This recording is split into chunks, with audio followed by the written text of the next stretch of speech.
Assalamualaikum warahmatullahi wabarakatuh. Halo sahabat Jemari Sakato, kembali lagi dengan podcast Jemari Sakato. Dan saya Marlia yang akan memandu diskusi pada hari ini. Hari ini sudah hadir bersama kita Ketua Forum Disabilitas Kabupaten Kepulauan Mentawai. Halo Bapak. Hai juga Marlia. Hari ini Marlia duduk di sebelah kanan Bapak menggunakan baju warna hitam dan jilbab warna hitam juga Bapak. Hari ini Bapak Amsal hadir bersama kita sebagai Ketua Forum. Itu kita ingin melihat bagaimana keterlibatan dan juga bagaimana nanti kontribusi ataupun kebutuhan-kebutuhan Bapak yang ada di Forum Disabilitas Kabupaten Kepulauan Mentawai. Karena forum itu baru saja kita bentuk hari ini di Kabupaten Kepulauan Mentawai dan Bapak Amsal selaku ketua forumnya ya Bapak. Oh iya sahabat Jemari, Bapak Amsal adalah champion desa kita dengan hambatan penglihatan. Boleh perkenalan dulu Bapak? Baiklah, saya perkenalkan. Sebelumnya sebelum saya bercerita tentang soal forum, nama saya Amsal. Ketua Forum Disabilitas Kabupaten, termasuk di desa pun koordinator OBDIS atau keterlibatan koordinator penyandang disabilitas yang terkait di dalamnya adalah forum inklusif desa. Lalu saya punya hambatan bahwa penglihatan mata di tingkat desa juga tentu otomatis saya sebagai anggota penyandang disabilitas. Terima kasih. Oke. Nah, terima kasih Bapak. Nah, kira-kira apa saja sih Pak kesibukan Bapak pada saat ini nih Pak? Boleh. Kesibukan itu sebenarnya itu kadangkala tidak terlalu sibuk ya. Itu boleh dikatakan bahwa kegiatan itu yang bisa kita lakukan karena umpamanya salah satunya ya, karena ayam itu pun diperbantukan sama istri gitu di rumah. Namun yang kesibukan lain itu ke ladang itu nggak bisa. Kemudian tentu otomatis kan kalau memang kita paksakan mau umpamanya mengikuti segala sesuatu kegiatan, ada yang ada di desa, ada di kelompok, pertemuan di dusun, atau persoalan-persoalan lain yang terkait dengan masalah di tingkat desa, kita butuh pendampingan. Kalau memang ada pendamping, baru kita siap untuk melakukan action, bergerak gitu. Oke, terima kasih Bapak. Nah, menurut Bapak nih, bagaimana sih Pak posisi kelompok berisiko dalam pelibatan di kegiatan desa sih khususnya nih Pak? Yang terkait dengan kelompok penyandang disabilitas yang terkait di desa kita adalah, kalau menurut saya itu memang boleh dikatakan selama di kegiatan itu bisa diikuti dengan secara serta-merta bahwa di tingkat desa itu pun berupa bervariasi, ada tingkatannya kelompok-kelompok karena sesuai dengan aturan regulasi di tingkat desa karena semuanya kebutuhan tidak sama gitu. Umpamanya keinginan kita adalah kayak kemarin itu dilakukan di tingkat desa kita, tentu otomatis terjadinya gempa gitu. Tentu otomatis tempat pengungsian atau tempat titik amannya bagi masyarakat, salah satu contohnya adalah penyandang disabilitas itu tetap masih bergabung. Menurut keinginan kita adalah tetap tidak bersamaan gitu. Artinya tidak bergabung gitu. Ya, nah, Bapak kan sudah ketahui bahwa hari ini Bapak adalah sebagai seorang yang berisiko sekali ya Pak ketika terjadi bencana. Nah, kira-kira apa saja sih Pak kebutuhan yang mendasar nih bagi Bapak sebagai salah satu kelompok yang berisiko di Desa Sioban? Ya, kebutuhan kita adalah kami sebagai pelaku atau anggota penyandang disabilitas itu yang punya risiko hambatan, lah gitu. Yang pertama adalah fasilitas jalan lah boleh dikatakan. Itu harus diperlukan. Nah, harus ditata lagi sehingga bisa pada saat ada terjadinya bencana. Maka kita itu sudah bisa melakukan, boleh dikatakan latihan gitu. Tahu kita dari mana kita mau menuju atau lokasi-lokasi apa yang akan kita lebih aman gitu. Artinya ya, mulai dari tindakan di rumah lah boleh dikatakan. Ya, kita renovasi, kita lakukan dengan bapaknya pintu, kita pelajari, kemudian lalu di mana kita mau keluar gitu. Ya kan, itulah yang istilahnya yang kita inginkan. Apalagi dalam satu titik di tingkat desa kita, sehingga jalur jalan tempat apanya itu harus boleh dikatakan harus dilakukan lebih baik lagi sehingga mudah anggota yang punya hambatan itu untuk melakukan atau pergi atau menuju ke tempat evakuasi atau tempat aman gitu.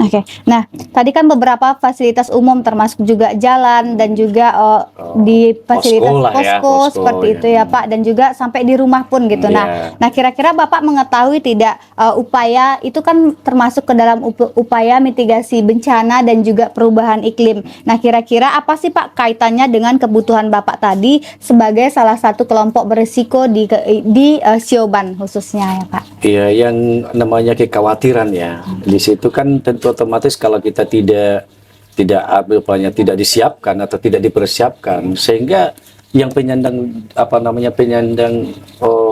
disabilitas ini atau yang punya hambatan ini itu tentu berisiko kalau memang tidak dilakukan dengan perubahan. Salah satu contohnya adalah tidak terjadinya salah satu jalan gitu atau tempat posko evakuasi gitu kan, atau di rumah boleh dikatakan. Itu tentu otomatis kalau tidak dirubah atau tidak dilakukan, tentu efeknya itu besar bagi kami yang penyandang gitu dan punya kesulitan gitu. Nah, saat pertama kali kami ke rumah Bapak, kami melihat pintu rumah Bapak juga itu dua ya Pak. Jadi satu dibuka, dua dibuka, jadi agak luas ya gitu. Apakah itu juga menunjukkan bahwa upaya mitigasi bencana di tingkat keluarga sedang Bapak lakukan hari ini seperti itu? Iya, itu salah satu contohnya yang sudah itu juga kami keluarga itu mudah gitu untuk melakukan, boleh dikatakanlah bergerak dari posisi semula gitu keluar, karena kita menghindari risiko bencana ya Pak. Salah satu contohnya adalah gempa. Iya, gempa. Jadi pintunya dibuka luas ya supaya tidak terhambat gitu ya Pak. Pada saat kita keluar ya. Nah, Pak, bisa ceritakan tidak salah satu pengalaman Bapak, karena kita ketahui bahwa di Sioban cukup banyak sekali ada bencana ya Pak, ada banjirnya, ada abrasi dan juga gempa. Nah, kira-kira pengalaman seperti apa yang pernah Bapak hadapi di Kabupaten Kepulauan Mentawai khususnya Bapak? Iya, boleh dikatakan pengalaman saya pada saat waktu terjadinya gempa. Ini kan namanya saja gempa, kita kan tidak tahu bahwa kapan terjadinya ya kan. Waktu kejadiannya adalah pada saat kita sedang tidur. Ini posisinya sedang tidur, kemudian lalu istri kita sudah keluar duluan, ya karena kita lambat bangun gitu. Dan langsung setelah bangun langsung kita ke tempat di kamar mandi gitu. Di kamar mandi pada saat waktu itu masih banyak kayu-kayu yang tertanam untuk sebagai pagar daripada dinding daripada sumur gitu. Sehingga pada saat saya sedang mencuci muka, dari episodenya pun tidak tahu saya lari kemana. Ya kemudian lalu langsung ngambil sikap bahwa tinggalkan sumur, sehingga saya tertabrak pintu dan juga apanya. Kemudian sampai di luar pun maaf pada saat itu saya pakai anduk gitu. Berarti di luar ya. Sempat terluka kah Bapak? Ya. Puji Tuhan kalau itu tidak terluka ya. Itulah salah satu pengalamannya. Langsung juga pada saat besok harinya pas kejadian itu kami langsung ke atas sana, ke gunung. Evakuasi Pak? Bukan ke tempat evakuasi. Pada saat itu evakuasi itu belum begitu dilakukan artinya belum dibangun lah, boleh dikatakan masih konsep perencanaan waktu itu. Di tahun berapa itu Bapak? Tahun 2010. 2010, berarti kita sama-sama lari ke gunung. Iya, sama-sama lari ke gunung semua. Kami pun semuanya ke gunung ke sana gitu.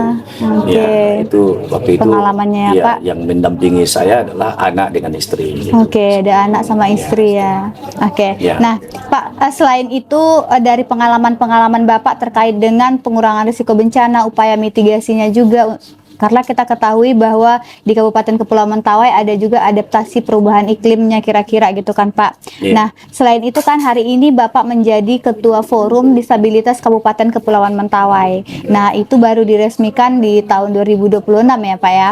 Nah, kira-kira pendapat Bapak nih terkait dengan Forum Disabilitas Kabupaten Kepulauan Mentawai yang sebelumnya tidak ada, sekarang nih hari ini ada gitu ya Pak. Jadi menurut kerinduan ya, kerinduan saya sebagai ketua forum itu, sebenarnya ada beberapa poin ya yang paling saya rindukan di dalam saya sebagai ketua forumnya ya. Yang di kegiatan ini 2027 itu yang semuanya itu udah sangat kerinduan saya itu harus kegiatan itu berjalan baik dari yang pamannya dari jalur, kemudian penyandang disabilitas pada saat menghindari atau menuju ke titik amannya penyandang, atau salah satu contohnya adalah tempat evakuasi itu kalau dapat jalur-jalurnya sudah ditata. Kemudian kalau memang memungkinkan penganggarannya untuk di daerah kita di Kabupaten Kepulauan Mentawai. Kemudian lalu yang kedua, kegiatan yang dilakukan bagi yang punya hambatan, salah satu penyandang disabilitas itu di kegiatan itu mereka supaya jangan sampai mengharapkan selalu bantuan kepada pemerintah, sehingga dengan adanya forum kita, maka istilahnya berencana kita untuk mewujudkan semua penyandang disabilitas harus punya kegiatan untuk 2027. Sehingga umpamanya salah satu contohnya adalah kalau dia tidak bisa berbicara, ada program, ada kegiatannya. Salah satu contohnya adalah mesin jahit, ada kasih fasilitasi buena gitu. Sehingga dia bisa untuk melakukan kegiatan dengan tambal pakaian saja itu udah sangat mendukung untuk perekonomian bagi penyandang disabilitas. Ya, Pak. Kemudian lalu yang ketiga adalah sebagaimana harapan kita di forum itu adalah Pemda seluruh OPD itu sangat mendukung di kegiatan ini sehingga supaya kegiatan perencana sesuai dengan Undang-Undang Nomor 8 Tahun 2016 itu tercapai. Itulah keinginan kita. Iya, oke.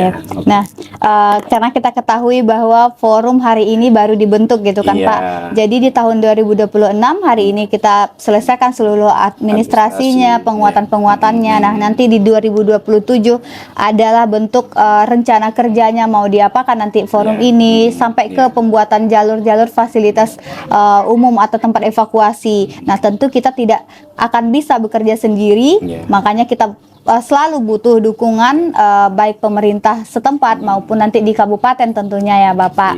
Nah, menarik sekali nih Bapak. Kemarin kita juga melihat dokumentasi Bapak yang pergi menghadiri terlibat langsung ya Pak untuk berbagi praktik pengalaman Bapak juga nih di Manggarai. Nah, kira-kira Bapak bisa nggak ceritakan bagaimana sih pengalaman Bapak selama di Manggarai? Iya, terima kasih Marlian, dan juga saya boleh bagi pengalaman ya waktu di Manggarai ya. Pada saat kami di Manggarai itu salah satu contohnya ya kami mengikuti kegiatan itu adalah penanaman mangrove ya. Saya juga ikut mangrove ya bersama dengan Mas Wiwit ya dari Jogja. Kemudian lalu kami juga pendakian juga ke atas sana ya. Rencana kami kan bahkan melihat bagaimana situ ada skenario atau cerita di sana. Peninggalan nenek moyang yang sejarah di situ, sejarah ada yang dipan. Dulu kan dipan bagi nelayan ini sehingga dia akan menjadi batu gitu. Itu tidak jadi kami sehingga sampai di titik tower kami mundur lagi. Nggak jadi karena waktunya terlalu sore ke sana.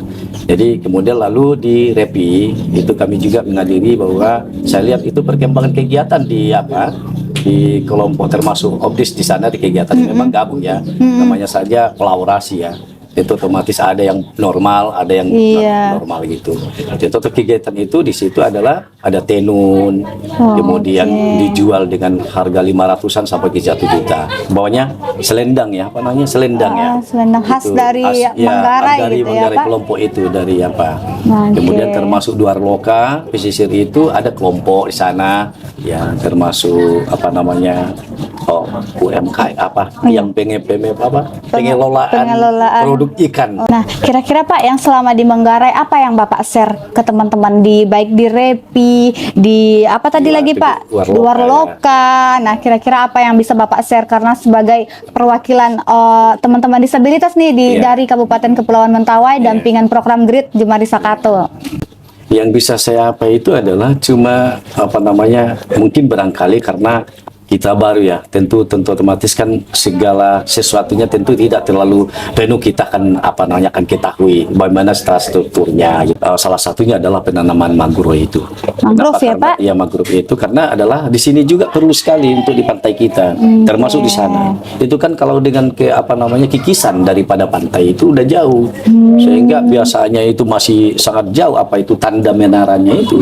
Sekarang sudah mempunyai kedalaman sekian gitu, berarti otomatis terkikis sehingga tidak punya hambatan. Lalu yang kedua adalah itu akan juga mengganggu bagaimana supaya mutunya daripada bangunan abrasi. Ya kan contohnya adalah karena tidak ada lagi penahannya ya Pak ya, sehingga cepat. Nah, ada tidak Pak Bapak cerita bagaimana sih keterlibatan Bapak nih sebagai salah satu perwakilan disabilitas di Kabupaten Kepulauan Mentawai, bagaimana Opdis ataupun bagaimana nanti forum inklusi desa itu terlibat di kelembagaan ataupun salah satunya di kegiatan desa. Ada tidak Bapak bagaimana sharingnya? Hari ini teman-teman disabilitas terlibat dalam pembuatan rencana kerja untuk disabilitas di Kabupaten Kepulauan Mentawai, seperti itu Bapak. Atau bagaimana menghadapi bencana untuk teman-teman disabilitas, seperti itu. Ya, untuk untuk saat ini ya, memang ada beberapa ya, memang masih bisa kita hitung pada saat kita menyampaikan tentang program Jemari termasuk CDR, dan sebagainya terkait dengan hubungan dengan bencana atau gempa gitu. Memang artinya beberapa orang yang bisa saya sampaikan tentu otomatis terkait dengan bagaimana menghindari, bagaimana enaknya kita mengikuti kegiatan, sehingga kalau memang saya sampaikan adalah salah satu contohnya adalah saya bisa mengikuti kegiatan ini, saya membuat semangat saya itu bertumbuh gitu, sebagaimana kawan-kawan juga tumbuh gitu. Itu harapan saya yang saya sampaikan dengan beberapa orang ya. Responnya itu memang boleh dikatakan ada, cuma selalu mereka mengharapkan kalau memang cuma seperti ini terus tidak ada kegiatan lain yang bisa untuk membantu ekonomi kita, tentu tidak mau mereka gitu. Ini menurut kebanyakan ya cerita. Kira-kira nih Pak, apa harapan Bapak ke depannya untuk Forum Disabilitas Kabupaten Kepulauan Mentawai dan juga kelompok disabilitas di Kabupaten Kepulauan Mentawai? Khususnya kalau di desa kan kita punya Forum Inklusi Desa. Nah, kira-kira apa sih harapan Bapak untuk ke depannya? Kalau untuk di forum kita di Kabupaten Kepulauan Mentawai supaya kita lebih kearifan kita ya, meningkatkan kearifan kita ya di forum. Tentu otomatis kan seluruh yang terlibat di dalam kepengurusan forum itu mereka pertama adalah harus ada melakukan pertemuan supaya kita membagi rasa, kita membagi tugas, sehingga sampai saat ini pun saya secara karena belum ada pertemuannya ya, mungkin dari sisi anggaran kita. Tapi harapan saya tetap yang seluruh terlibat ke kepengurusan forum itu yang pertama itu harus ada pertemuan. Kemudian yang kedua adalah bagaimana supaya kita membicarakan sesuatu hal program. Jangan artinya kita mengandalkan yang kita kan forum ini kan sudah boleh dikatakan sudah berbadan hukum, sudah diakui oleh daerah kita atau di Pemda kita. Tentu otomatis bagaimana sistemnya, pengelolaannya itu kalau bisa ya gimana lah forum itu bisa berdiri sendiri seketika, tapi tetap pendampingannya adalah ada Jemari, ada CDR gitu kan, semuanya gitu. Oke, terima kasih Bapak. Nah, terima kasih nih Bapak terkait dengan diskusi kita pada hari ini yang cukup menarik ya Pak. Bagaimana perjalanan Bapak, bagaimana juga Bapak terlibat dalam Forum Disabilitas Kabupaten Kepulauan Mentawai sampai ke sharing nih di Kabupaten di Manggarai ya Pak ya, di Manggarai. Nah, tentunya kita ingin meminta sedikit closing statement atau kalimat penutup nih dari Bapak terkait bisa jadi harapan, kritik dan saran juga terkait podcast bisa jadi ataupun program GRID selama di Mentawai. Oke, terima kasih Marlia ya. Terima kasih kepada Jemari Sakato Guides ya. yang telah berkunjung untuk melakukan diskusi tentang perkembangan forum kita di penyandang disabilitas kabupaten. Kemudian saya secara pribadi adalah sebagai ketua forum merasa bertambah semangat gitu untuk bekerja sama dengan Jemari Sakato Grace saat ini. Tentu diskusi kita ini adalah sangat memuaskan buat saya. Berarti artinya ada mendukung semangat gitu. Artinya tumbuh lagi gitu. Jadi harapan saya adalah untuk masa ke depannya itu kita harus berkolaborasi dengan baik, ya kan, berkoordinasi dengan baik. Itu apa kegiatan sih yang akan mendukung penyandang atau punya hambatan secara khususnya di forum kita di penyandang disabilitas.